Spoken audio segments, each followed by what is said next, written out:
Hey, welcome to the podcast, everybody. Happy Monday to you. The stock market off to a mediocre start this Monday. Of course, opened up very light economic data today, and really the stock market opened up a little bit, started to rally, and then it sold off, and then it rallied, then it kind of flatlined the rest of the day, and as you can see, finished almost where it started, up 0.25%. Dow Jones Industrials up 32 points. Transports had a good day, up 0.2%. And really, it was mixed across the board. You can see the financials up a little bit. Biotech had a really good day. There was a buyout from Bristol-Myers, which we'll talk about in just a few minutes. Semiconductors, big day out of semiconductors, almost 2% gain. Oil service, 0.5%. So there were some pockets of strength overall, and the market just kind of grinded higher. And, you know, we're at this point where it's overbought, and it should pull back a little bit. And if it doesn't, that tells you that things may be getting a little stronger in the short run here. And we'll get into some more details in just a minute. So kind of the big news of the day today was Bristol-Myers. We woke up this morning, and Bristol-Myers had bought Inhibitex, INHX, for $2.5 billion. It was for $26 a share, about 150% premium over the closing price. So here's a stock we're talking about, and of course they had gapped up here, and here it is up here, in case you missed it. So the stock closed around $10 on Friday evening. Come open this morning, a nice little after Christmas present if you own this one, up to $23.76. You can see it right up here, up almost $14 a share, 140%. Now, this company is basically in phase 2. It doesn't even have approval for this drug. It's in phase 2. And Bristol-Myers comes in and essentially just bids it up and pays for it. They must have some strong convictions that this is going to go to eventually phase 3 and then get passed. But the thing is, and I've said this for years, a lot of these companies like Bristol-Myers. Now, Bristol-Myers is a company that's obviously it's been one of the faster growing pharmaceutical companies, but these big pharma, they're kind of the stocks of the 90s, right? Back when pharmaceutical, the Mercks, Pfizer's, Eli Lilly's, Glaxo, Bristol-Myers, they did so well in the 90s. A lot of their patents are coming off now, but what I had mentioned for several years, and I still think this is going to be the case, biotech is so speculative for the average investor. And many investors just don't understand what these companies do. They don't know how to analyze them. But the big pharmaceutical companies do. And I think that's where biotech is going to get its bid over the next few months and years, is because big pharma, who has a ton of cash and a ton of, great balance sheets, they're going to have to acquire their growth. You can either grow organically, meaning you just do it yourself, like Apple is doing, or you go and you make acquisitions with the cash that you have, and that's what Bristol-Myers is doing. So they go in there, they buy Inhibitex for $2.5 billion, pay this huge premium for the stock. So that's where some of these biotech stocks are going to continue to run, is get that underlying bid. And you can see this is the biotech ETF, has been doing well, is struggling against the 200-day, went up above it, bounced down to it, and then up it has gone. So now at 109.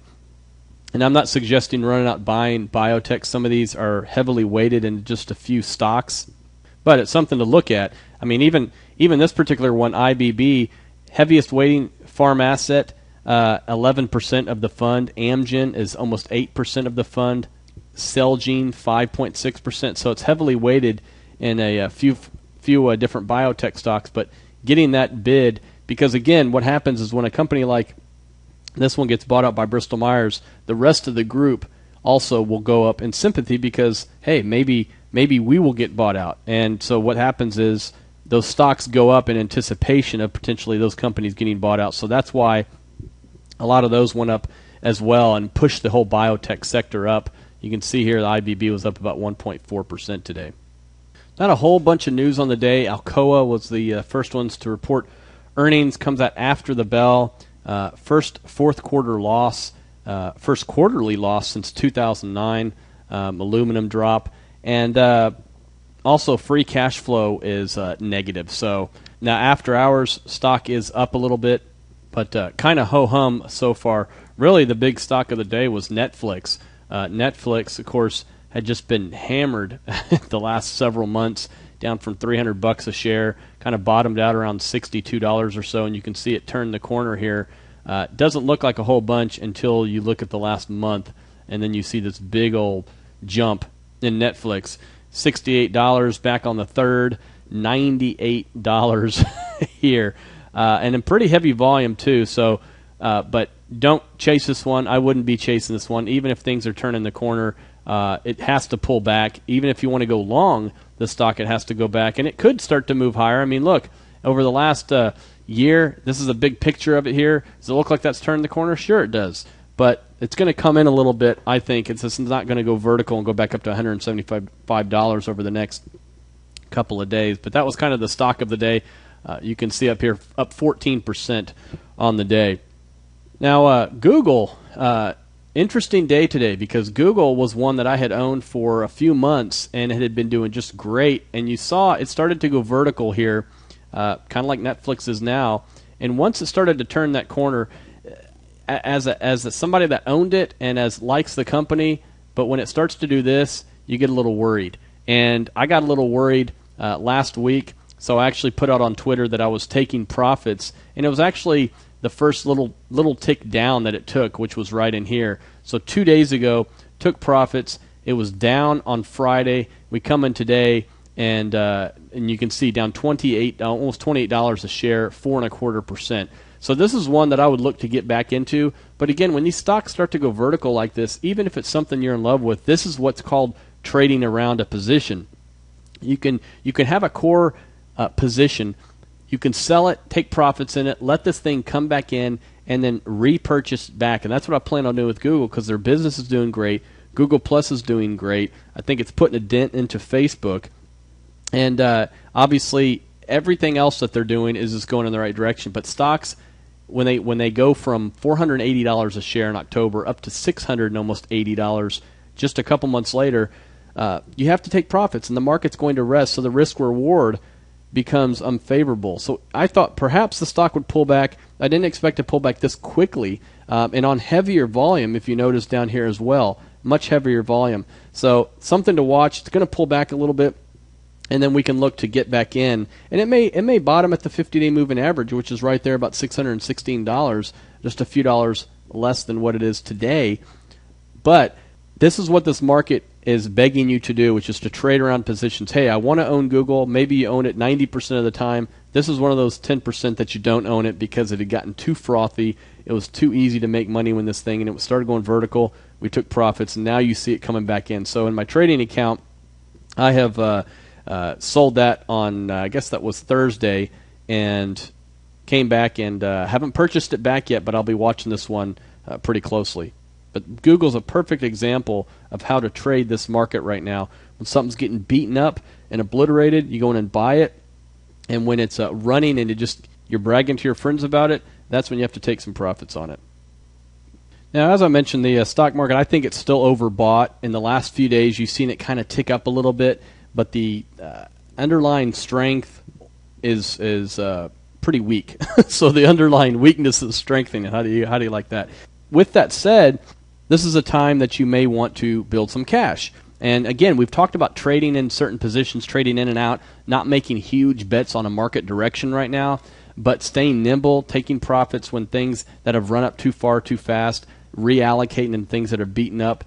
But I did get a question that basically says, it was sent into my email. It said, Dear Karl, regularly read your posts at your website through a trader's eyes. I've gained a lot of knowledge via listening to your podcast. I need your advice on the following question.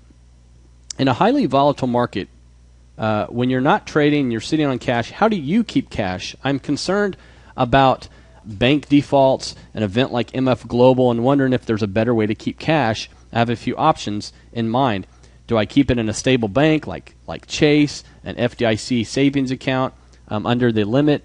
Do I buy stable bond ETFs, SHY, SHV, those types of things? Here's my concern. My concern is that money is still invested in physical assets and the broker will not have access to cash my money. Anyways, please share your advice and your thoughts. Appreciate it. So here's the thing on that. I know people that are keeping cash in their backyard. And we've talked about the alarmists out there on the radio and TV that are telling people to get off the grid, stock up on canned goods, all those types of things. I think having some water and canned goods is always a good idea in case your power goes out for an extended period of time, i.e. Katrina. But this Armageddon scenario, I'm not participating in. I don't have cash buried in the backyard, but there are people that are doing it, and I personally know people that have done that. And there are days they probably say, what am I doing? And then there are days they're saying, I think it's a good idea. I don't have any cash buried. I wouldn't suggest you do that either. For cash that is keeping idle, I'm perfectly comfortable with the brokerage houses and keeping it in their core money markets. There was a scare last year that we know about with money markets having to get some yield because there was none to get here in the United States. So they went to Europe to get it. And so a lot of companies had way too much European exposure in their money markets. Now, nobody never heard anything about it. There was no money markets last year breaking the dollar per share, anything like that. So that wasn't anything to be concerned about because a lot of those adjusted down, but there were some that were more aggressive than others in that realm. Keeping some in the core money market is fine. Basically, my answer is to do all of the above, minus burying shoeboxes of cash in the backyard. I think keeping some at an FDIC-insured bank is fine. I think spreading some out in brokerage accounts, and I also think some of the short-term ETFs. She mentioned this particular person mentioned SHI, which is a iShares Barclays. It's Treasury bonds, but just the 1 to 3 year. And so you can see it's between 84. Basically, it's been in the $84 range. If we were to go back 5 years, you can see what it's done, and a yield of 0.5%. Why would we not want to do that? Well, there are times when it can fall, and it has fallen. So, but in general, is that a good parking place? Sure. You do have transaction fees to buy and sell this, depending on the brokerage house you're at. So take that in consideration. But I think spreading it out and putting it in some of these things is fine. So I'm one of these, a little bit more is better than less. I wouldn't load the boat in any one thing. Having some physical cash on hand, I guess so. I don't personally have any. I'm not that worried about this whole collapse of our system. Most of these situations where you hear about a collapse of the system is for people who are promoting you go buy gold. That's really what it is. And that's why they're scaring everybody. But at the end of the day, I'm not advising people to take cash and keep it in the backyard or in their house or anywhere else. But I don't believe in keeping all your eggs in one basket either. So I hope that helps. And if you want to email me, please do so. You can do it on carleggers.com, through traderseyes.com. Google Plus Carl Eggers on there. Also twitter.com/Karl Eggers on there. And you can ask a question, and I will get to that as well. But that was a good question with cash because, unfortunately, there's not a lot yielding anything right now. And so to get some type of yield, you have to either tie your money up or you have to go into something that's more volatile. And balancing that higher yielding securities with less volatility is the chore. And it's a task that I'm taking on for the last 12 months because interest rates are so low and the volatility is so high. How do you make money with interest-bearing things or things that pay you income and keep the volatility low? And it's an art to do that. And it's a challenging one right now. And the Fed has really forced people, savers especially, they're penalizing savers and having people go out and do perhaps riskier things than they know. That's why you saw some of those consumer staples do so well in the fourth quarter of last year. And you saw utility companies and things like that did really well because they pay a dividend and people think they're safe. And they are until a bear market comes and things really get nasty. Then all those stocks go down. So be careful of that. So sometimes earning 0.25%, 0.5% with some idle cash is okay, but also take in consideration the amount you're doing because these do have transaction fees and internal fees with some of these funds as well. I've also had a question about the presidential cycle. Now, we know a lot of stuff going on in politics right now. We've got 10 months until the election. So as it gets closer and closer, there's going to be more emphasis put on how will the stock market react if, right? And I think regardless of your politics, we know that whoever the Republican nominee is going to have a very different view on policy and an eventual effect on the stock market than will President Obama. And again, that's not a political statement. That's just saying that they have different visions, and those different visions come with different policies. And those policies affect corporate profits, moods, and eventually affect stock prices and interest rates. So I think you may see this topsy-turvy type of market that we saw last year, maybe not as volatile for the rest of the year. Who knows? But I think as it gets closer, it's going to be more talked about, and you will see the stock market perhaps get more volatile coming into that time frame. But the question was, how will the stock market react if there's a new president or the president that's currently in there stays? And one thing that we know looking back, and this is a picture going back to 1987 of the S&P 500, one thing that we do know is that stock markets react favorably when there's a change. They just simply do. And that's kind of one of these almanac type things, but the stock market typically performs pretty well when there's some type of change. If it does perform well, if President Obama loses, of course people will say, hey, it's because he's not in there anymore. Maybe, maybe not. So we couldn't expect that. If President Obama stays in there, how will the market react? We don't know. I have my sneaking suspicions that it will suffer, but it may happen before then, because if it looks like he's going to win the election, the market may sell off in advance if it does not like the policies that he has and will be putting in place. So it's hard to predict what will happen, and it's too early on right now. There's a lot of differences within the Republican Party, who's going to be the nominee and how that could shape things. But I do think this paralyzing effect is still going to be there in a few months, because people don't know what state taxes and how that planning should go in the next few months. They don't know what their taxes are going to look like in the next few years, although it'll probably be higher. And so it makes planning very difficult. And just imagine if you're the CEO of a company trying to plan how to allocate capital, and you don't know what things are going to look like a year or two from now, not just from the economic standpoint, but from a policy standpoint.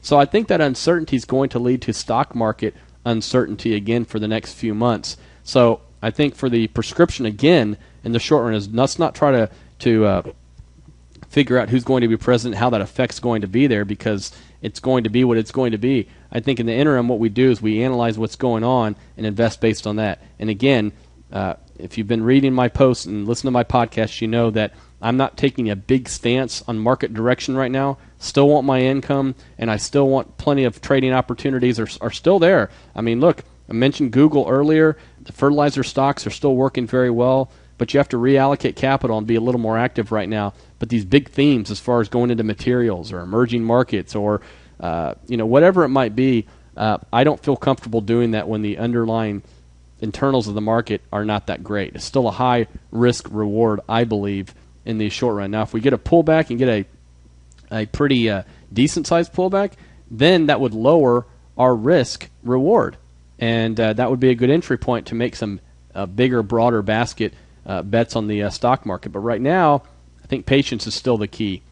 All right, guys, have a great day. Appreciate it. Thank you for the questions. Don't forget all those sites that I mentioned earlier. You can look me up on there, follow me, and we'll talk to you soon.